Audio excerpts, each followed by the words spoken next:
What I noticed after teaching English for about 25 years is that the present tense in English is quite limited.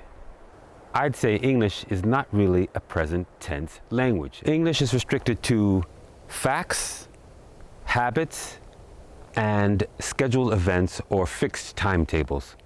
Let's take a look at each one of these and the common mistakes that people make. The first one, facts.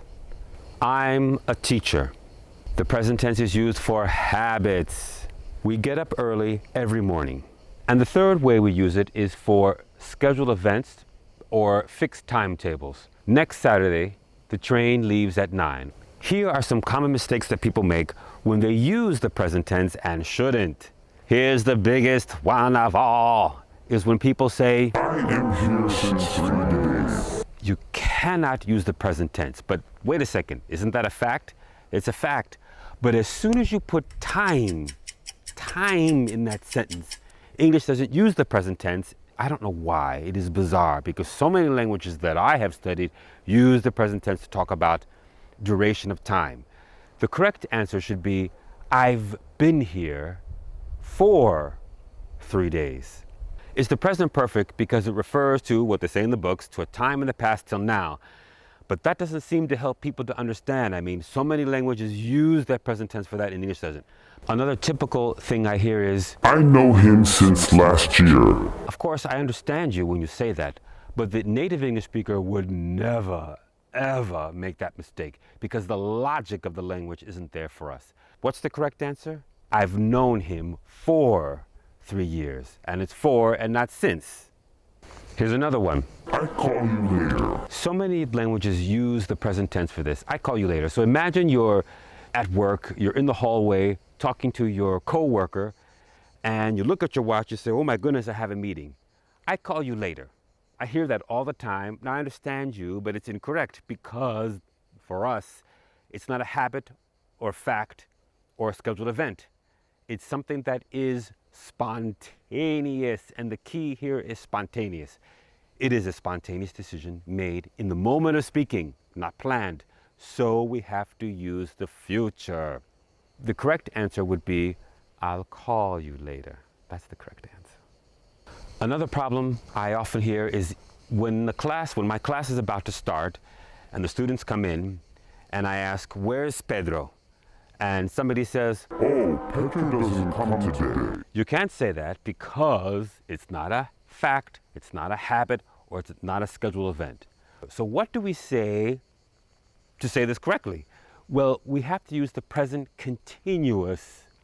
Peter isn't, and the contraction, Peter isn't coming, because it's happening right now for us.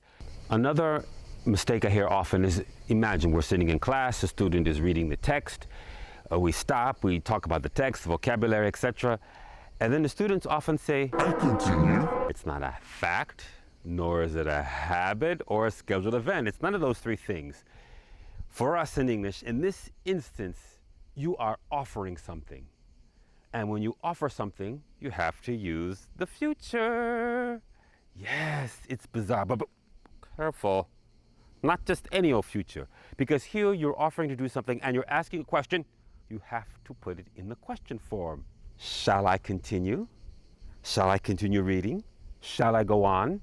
Another example of that is, imagine I walk into the classroom and it's cold and the window's open and the student says, they often say to me, I close the window. It's not a fact, it's not a habit, it's not a scheduled event. You can't say I close you the window or I close the window. You again are offering something, and if you offer something, you have to use it in the future question. And that is what? Shall I close the window for you? Another mistake I often hear is, when I will be 65. I want to retire in the south of Spain. It isn't will, because it's not spontaneous, it's not prediction, it is a scheduled event. When I'm 65, or when I turn 65, I want to retire in the south of Spain. It's very strange, but for us it's a scheduled event, so it's the present tense.